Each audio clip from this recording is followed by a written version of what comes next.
All right, good morning and welcome to our presentation today on communicating with children, adolescents, and families about dementia. Thank you so much for taking time out of your day to spend about an hour with me this morning, probably a little less, and just get a general overview of how we can have these conversations that are typically a little nerve-wracking to have, maybe a little taboo to talk about, but definitely worthwhile. But before I get into the information today, if you are interested in giving me your feedback on this presentation or ideas on potential topics for the future, please drop your email address into the chat box. Once I get your email address after the end of the presentation, I'll send you a survey. It's just a few questions long, and it's just, again, an opportunity for you to give me your feedback, the good, the bad, and the ugly. That really does help me as I curate this information for you to know that I'm actually getting you what you all need. So if you're interested, it's not mandatory, but if you are interested, just go ahead and drop your email address in the chat before we get started. Or you can do it anytime, honestly. You don't have to do it right now, but just sometime before the end of the presentation. Also, if you have questions as we go through this, there will be time at the end where we can have a Q&A. I am not a medical provider. I am not a doctor. I cannot diagnose or treat dementia. This is purely for information only. So if you have questions specific to your case, I would always direct you back to the primary care provider that you and your loved one already see. But I can definitely answer some general questions about this topic. Let's see, got more people coming in. Also, if you don't want to stick around afterwards, but you have questions, you can go ahead and enter those into the chat. These trainings are recorded. And so if you start talking during the training, your face will pop up on the video. And of course, that doesn't bother me at all, but you might not want to be on our website or YouTube. So just keep that in mind as we go through today. All right, so what is the purpose, okay, of today's topic? Why are we doing this? Why did we choose this topic of difficult questions regarding children and adolescents? How do we answer them? And what do we say to family members? So the goal today is to provide you with skills to navigate these conversations. Because like I said, they can be a little difficult to have. And a lot of people have a lot of what's they're looking for, apprehension, right, when having these conversations. And so this is just going to be kind of a great foundation for you as we start to think about how are we going to, bring that information up to our young ones, okay? But I want you to all be aware that there is still joy to experience after a dementia diagnosis, okay? Joy can be found all the way to the end of this disease. And it's important that we don't only focus on the losses, but we also concentrate on what remains, right? We can, of course, acknowledge those losses because they're there and they're real and they exist. And there's grief around a lot of it as well. And when we talk to young ones about it, it can definitely give them a sense of what's looking for. It can give them confidence, right, to kind of navigate some of those difficult emotions. And when we acknowledge the feelings that come with a diagnosis like this, we can gain a better control over them. So in the counseling world, the therapy world, we call that name it to tame it. Okay, so if we name how we're feeling, it's a lot easier for us to kind of get a handle on how we're feeling and how to navigate through it. Okay. And the aim, of course, also for this presentation is to increase the awareness of how dementia can impact family dynamics. Okay. So let's start with a brief explanation of the dementia diagnosis. So we hear this term often, and a lot of times people think it is a specific diagnosis, right? But in reality, dementia is an umbrella term, okay? So just like if someone said, hey, my loved one has cancer, the question we typically ask is what kind, right? And so the same is true for dementia. When someone says, I have a diagnosis of dementia, or my loved one does, we can say, what type of dementia? So the most common one that we hear about is, of course, Alzheimer's disease, okay? And so we hear about it more frequently because it accounts for about 60 to 80% of all dementia diagnoses. But Alzheimer's is a form of dementia, okay? So if someone has Alzheimer's, they have dementia. But if they have dementia, they may not necessarily have Alzheimer's, okay? There's Lewy body's dementia, there's vascular dementia, there's Parkinson's disease related dementia. There's actually more than 100 different types of dementia, okay? So when we hear that word, we don't always want to assume it's Alzheimer's, okay? Dementia is what we call a syndrome. So that means it's a collection of symptoms. And most people recognize the memory loss. And of course, if you've cared for anyone with dementia, you know that's not all it is. But the population at large tends to think it's just a little bit of forgetfulness. They don't realize the decline and the consistent trajectory down in your cognitive capacity and all that it impacts, right?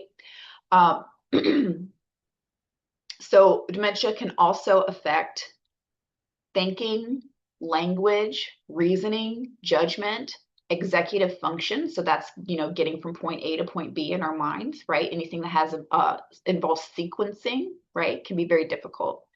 And many people with dementia experience confusion and, like I said, those sequencing tasks. So things that we take for granted: brushing your teeth, getting dressed, getting in and out of a car, right? Those contain multiple steps, and that can be very severely impacted with somebody who has the disorder. And it's also important to remember that all forms of dementia are progressive. So what does that mean? That means that we do have treatments to manage the symptoms, but they will worsen over time, okay?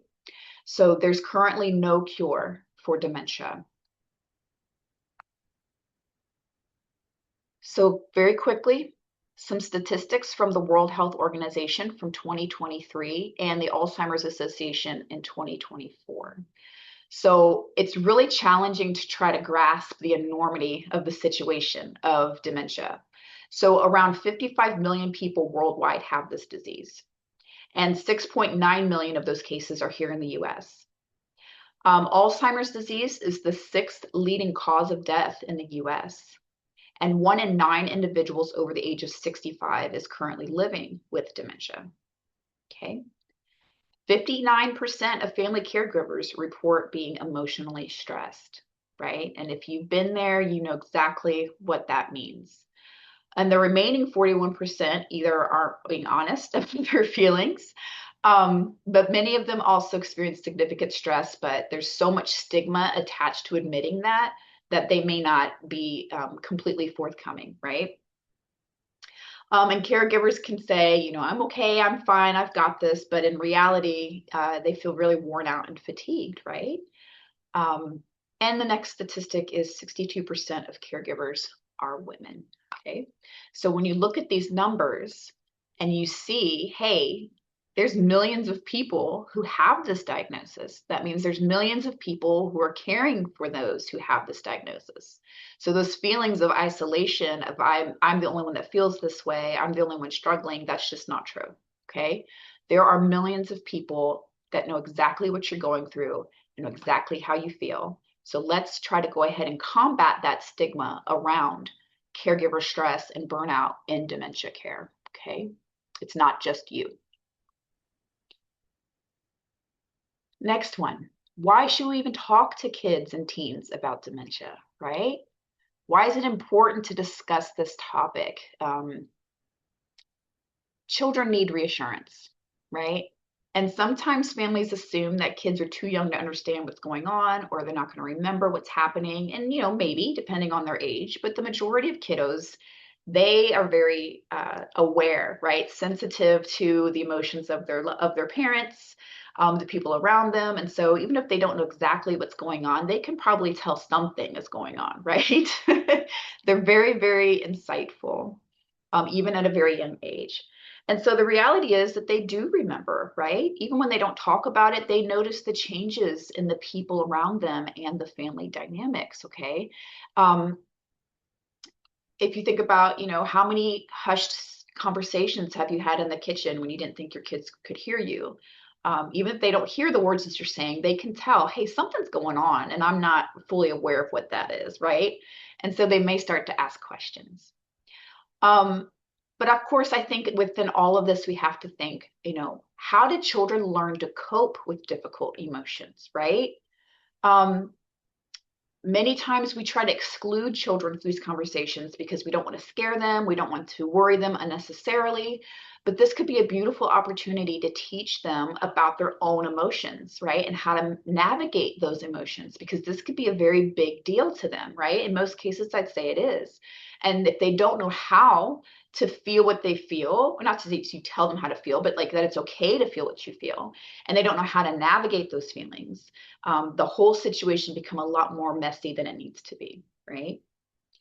So I want you to think, back when you were younger, who taught you how to grieve, right? Most of us learn by watching the adults that are around us. And so if those adults handled emotions in healthy ways, that gave us a good model to handle or to follow, right? But if they avoided their feelings or relied on unhealthy coping strategies like drinking, gambling, overwork, right? Then we learn those patterns instead, right? Nobody really sits you down and tells you, how do you grieve, right? We kind of pick it up. What's normal? What's acceptable? What's culturally appropriate, right? And the bottom line is grief is a part of life, right? Illness is a part of life. And so rather than shielding your children from these realities, we need to help them understand and navigate them in healthy ways, okay? And that usually just starts with an honest, age-appropriate conversation. And kids are often willing to ask questions when they feel safe and trust that their curiosity is not going to upset the adult that's around them, right? It is okay for your kids to experience you experiencing emotions, okay? When someone is sad or crying, our goal shouldn't be to make the feeling disappear. We should acknowledge it, offer support, and create space for those emotions. This is how we raise emotionally intelligent and emotionally resilient children, is by being that ourselves, right? And children and adolescents are often more comfortable around people living with dementia than we expect, right? When we provide honest information and we provide that reassurance, we help them build understanding, compassion, and confidence. I remember when I was younger, my great-great-grandmother was in a care home and she had dementia. And no one told me what that was. No one told me what it meant, but we would go visit her. And everything was so confusing because nothing made sense that I was very scared to go visit my grandmother because no one told me anything, right? And I kind of feel like if someone had sat me down and had this conversation, I wouldn't have seen grandma as somebody who was scary, right? I'd understand what was going on with her. So just keep that in mind when you think about having these conversations, okay? That you don't want to, having the conversation will not scare them. Not having the conversation potentially could, okay? So I'm going to briefly talk about something called life course theory, okay? This might seem a little bit out of off topic, but I promise you it'll make sense when I'm done, okay? So life course theory teaches us that each stage of life influences the next stage of life, right? Our social, economic, and physical environments all affect our health and well-being. And those influences begin in childhood. So the environments that we grow up in shape how we understand the world, right? Seems pretty obvious. It shows how, or helps how we cope with challenges, how we build relationships. And of course, sometimes unhealthy patterns are passed from one generation to the next, and breaking those cycles can be very difficult. And some of you are probably in that space right now, right?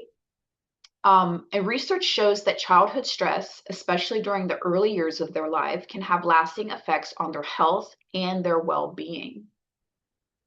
So adults may assume that kids won't remember stressful experiences. Their developing brain is still very much impacted by those experiences, okay? We also know that adverse childhood experiences, also known as ACEs, increase the risk of problems later on in life, including anxiety, depression, using substances, right? Eating disorders, even chronic health conditions like heart disease can be increasing the risk, or the risk can be increased through these adverse childhood experiences. So this is why creating those nurturing environments for our kiddos is so important, and not just in our everyday lives, but in times like this where something major that's taking place in the family is going on, right? So life brings challenges to all of us, but when children feel supported, informed, and secure, they're better equipped to navigate those challenges, okay? Investing in the well-being of your child today can positively influence their health and quality of life for years to come. So this is why conversations about dementia matter, okay? We provide children with honest information, emotional support. That's building resilience rather than confusion or fear, okay? So if they learn these skills when they're younger, as they get older, they're going to build on those skills. And by the time they're adults, they're going to be emotionally resilient and intelligent adults navigating the world. Okay. And that's what we want for our kids, right? We don't just take care of their physical needs, we take care of their emotional, spiritual, and mental needs as well. Okay. So I did mention the ACEs, right? These are closely connected to the principles of what we call trauma-informed care, okay? Negative experiences during childhood can affect brain development and influence health and well-being throughout life. So children will naturally develop ways to cope with stress and adversity. And if they're not taught healthy coping skills, they often learn by watching the adults around them. So, of course, as a result, unhealthy coping patterns can be passed from one generation to the next, like I said before. And some children may turn to food, substances, avoidance, right, or other behaviors to manage difficult emotions. And I think we don't give enough attention to that avoidance as a maladaptive coping skill, right? A lot of us just say, I'm just going to let it go. I'm going to walk away. I'm not going to say anything. I'm going to ignore it. I'm going to sweep it under the rug, right? That's the culture a lot of us grew up in. And then as adults, when something major happens, we don't know how to deal with it. So what do? We avoid it, right? We shove it down. We cover it up. And that doesn't usually work out for us very well, does it? So the strategies like avoidance and substances and all that, of course, that does provide temporary relief, but they can also increase the risk of anxiety and depression and social isolation, and chronic health problems later in life, okay? And that chronic stress is particularly concerning because it affects the child's developing brain and their body. So when a child experiences ongoing stress without enough support, the effects can last well beyond their childhood, okay? And I'm sure some of you listening today can feel that very, very viscerally. So it's important to remember that parents and caregivers usually act with their best intentions, of course, right? We do what we know, but many believe that they are protecting their children. They're kind of shielding them from these difficult realities. But again, we often don't give our kids enough credit, right? They are often able to cope a lot better when we give them those age-appropriate conversations, right? Honest information and support that they need while they are experiencing these intense feelings, okay?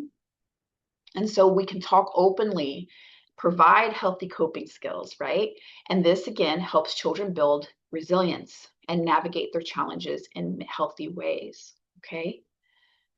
So the inclination may be to protect the kid from hard news or bad news or scary news, but the reality is the negative impacts can far outweigh the good when you choose to not have these conversations, okay? It's much better to have that age-appropriate conversation so that they can learn how to cope with hard feelings, okay?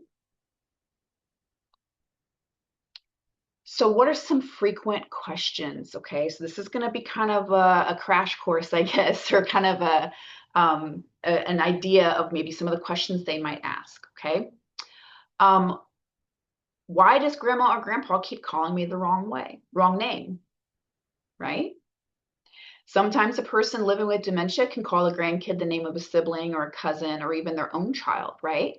And this can be related to changes in the memory and how the brain processes information.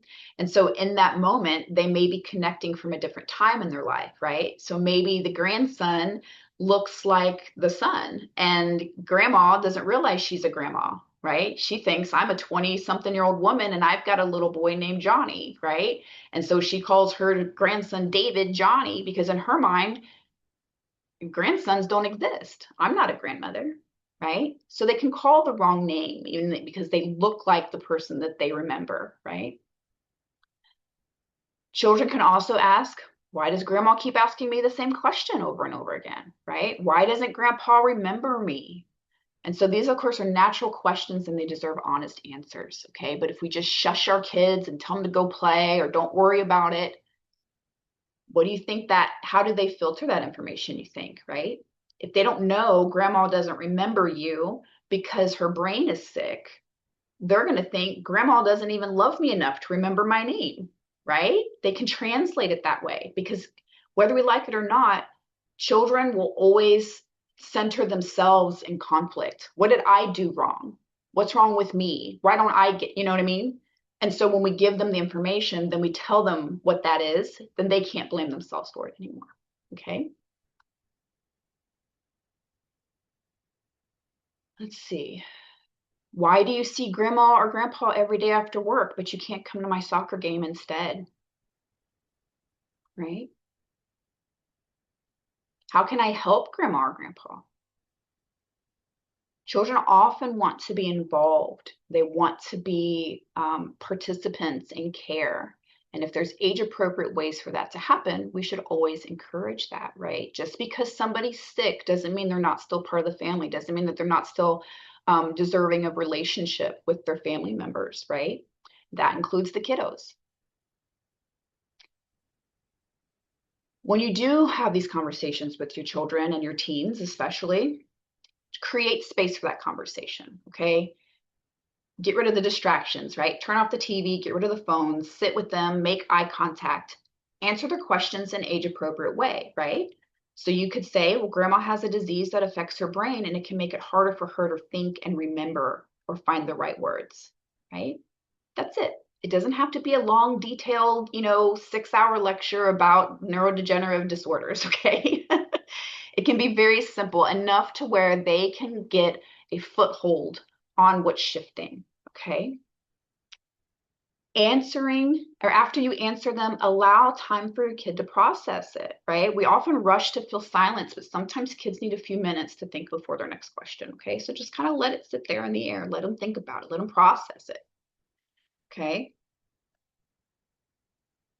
And if your kiddos ask, why doesn't grandma remember me? You can say things like, well, grandma's brain is changing and it can make it difficult to remember people, but she can still feel love, connection, and comfort, right?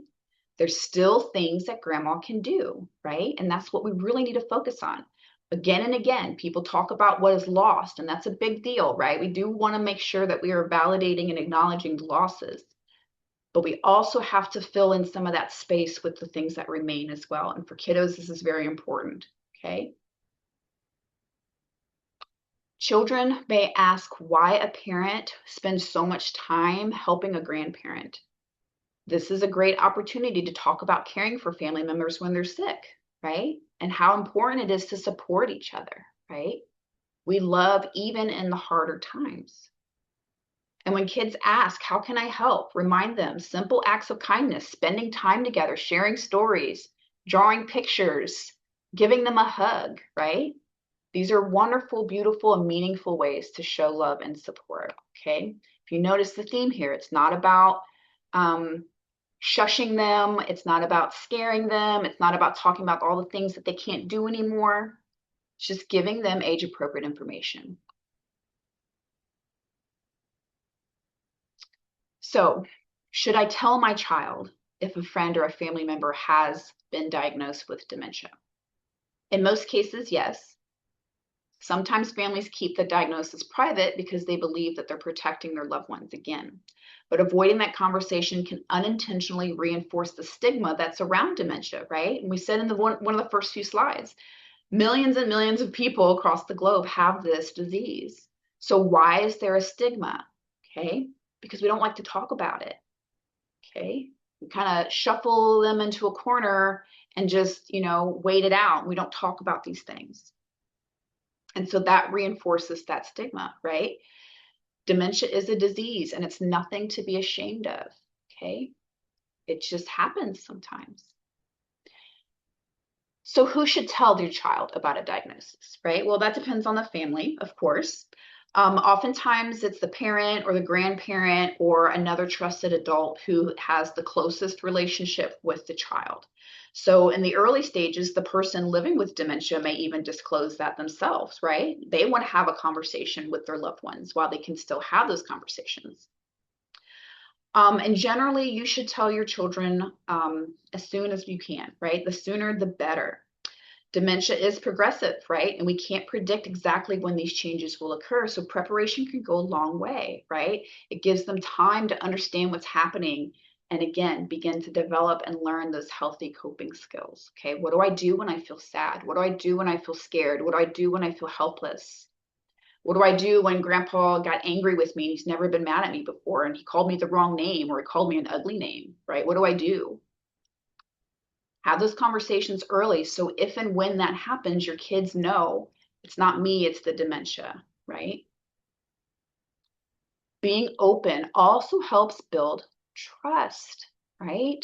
These are opportunities throughout their lifetime that we can reinforce that we are trustworthy adults, that we will give them honest feedback, that they can trust us with the things that we're saying and doing, right?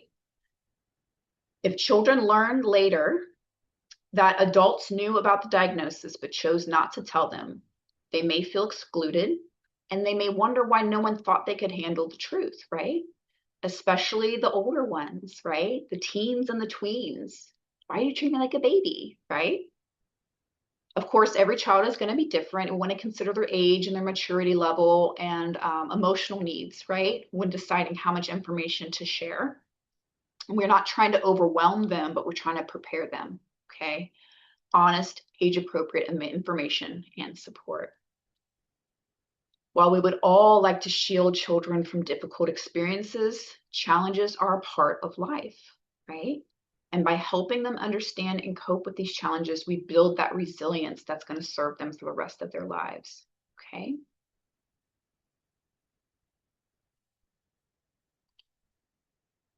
So we need to talk openly and honestly using language that the children can understand, okay, depending on their age. We don't want to exclude important information, but we don't have to go into all the gory details either, okay? Use your best judgment. It's important to give them space and time to ask questions. And I think that that's something all of us can probably work on as parents and grandparents, right? A lot of old school parent or child rearing was, don't ask questions, don't talk back. That's, seemed as disrespectful to ask why, okay? That's not always the truth, right? Kids are allowed to ask questions. Again, having the devices turned off, maybe talking to in a specific room when there's no TV. Let them express their emotions, okay? If they start to cry, let them cry, okay? It's okay to cry because it can be a very sad situation and we must never shame our children for showing their feelings, okay? A great example, culturally, many men are told not to cry when they're little boys, right? Because, quote, boys don't cry, okay? And many of them who are now in their 50s, 60s, 70s, or 80s still remember this message and it stays with them, right? And so they bottle those things up and it comes out in other ways. So we want to teach them young. Human beings cry when things are sad. Doesn't matter what your gender is or your biological sex, right? You're a human being, you're emotionally overwhelmed, you're allowed to cry, okay? And it's normal for kids to feel sad or curious or confused or even frustrated and maybe even worried, right? And they will reflect our emotions. So if we're emoting, it gives them permission to emote as well. Okay, I'm not saying you have to, conjure up the tears, be a blubbering mess because it's going to teach your kid it's okay to cry, right? But if you're in a space where that's appropriate and you need to release that, it's okay for your kids to see it, okay? We also have to be very mindful when we talk to like middle schoolers, right? Because it's already a super challenging time for them. And so we want to make sure that we keep those lines of communication open and then we validate and normalize their feelings, okay? A lot of our kiddos are being told by the culture that they have to be, stoic or nonchalant or suck it up, right? But we know as adults, that's usually not the best course of action, right?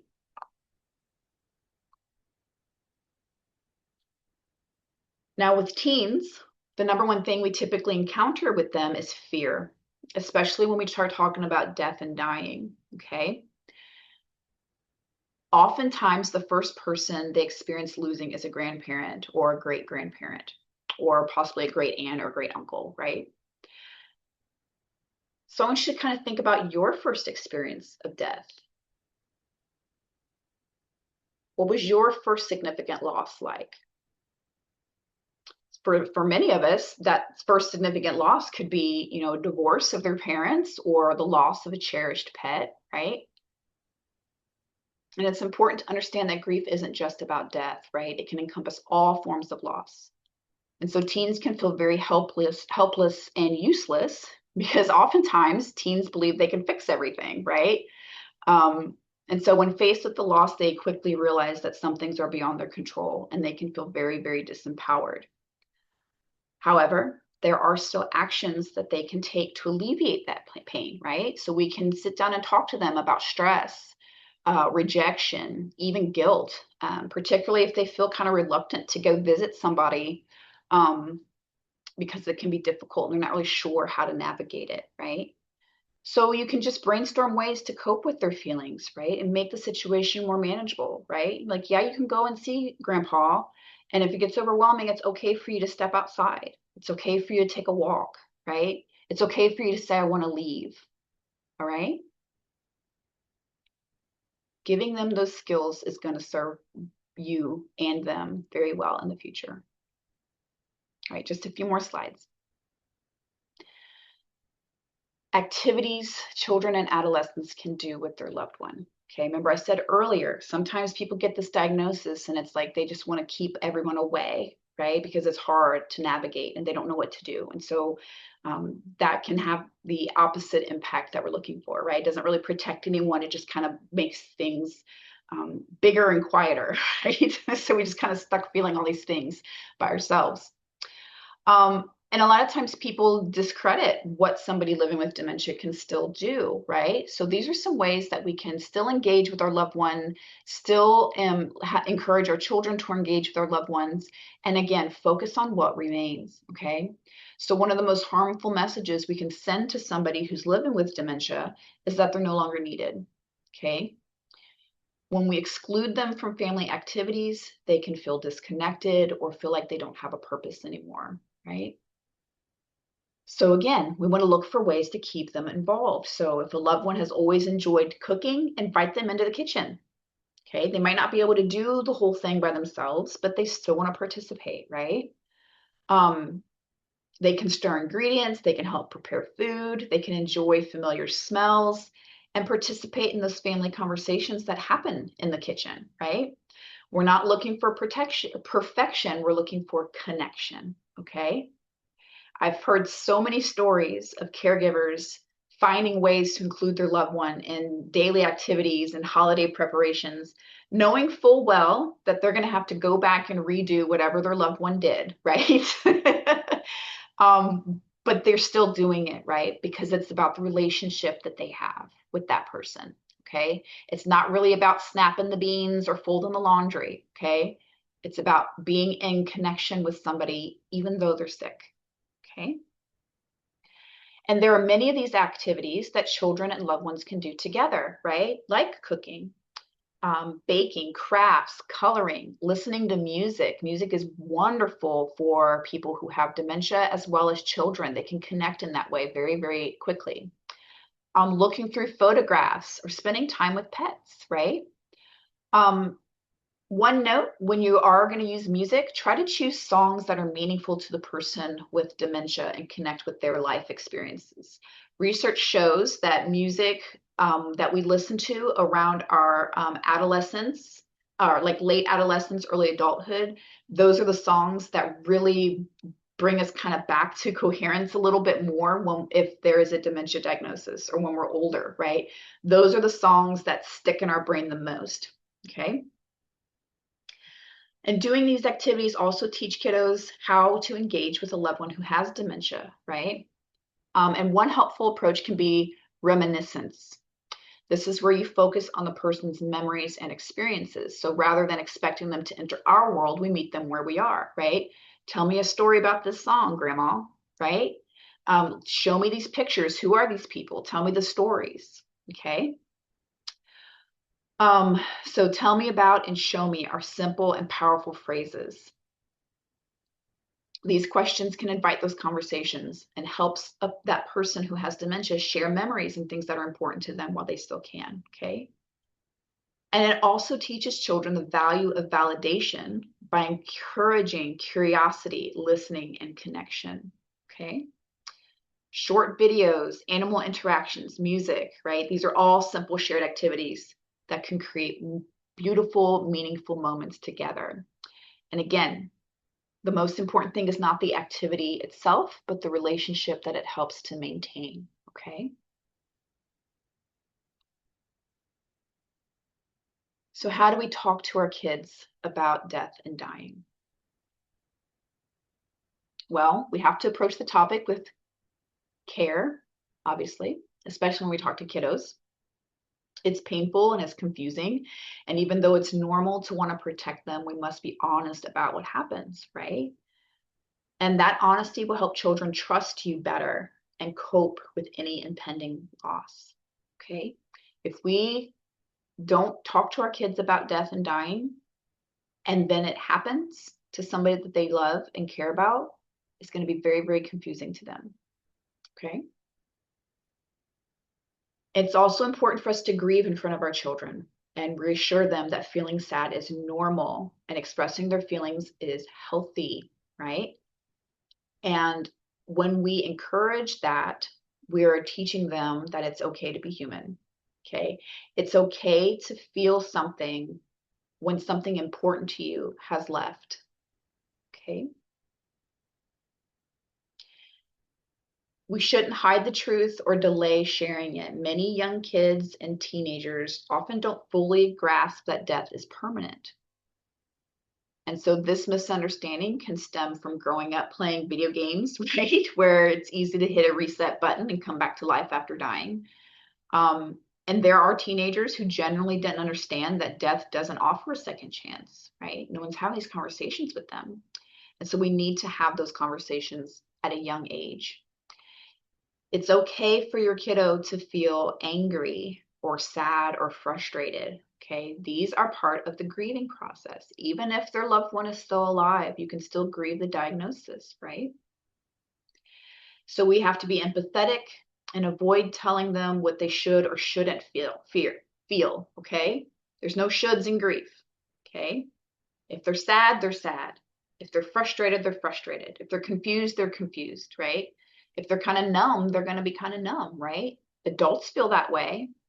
Children are also going to feel that way, okay?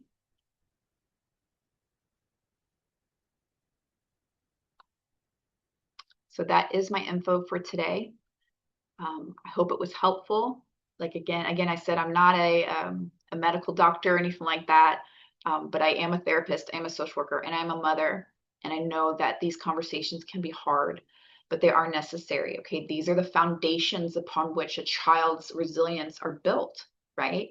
How do we navigate these hard things? They're going to look to us as the adults to show them what's appropriate, what's acceptable, what's allowed, right?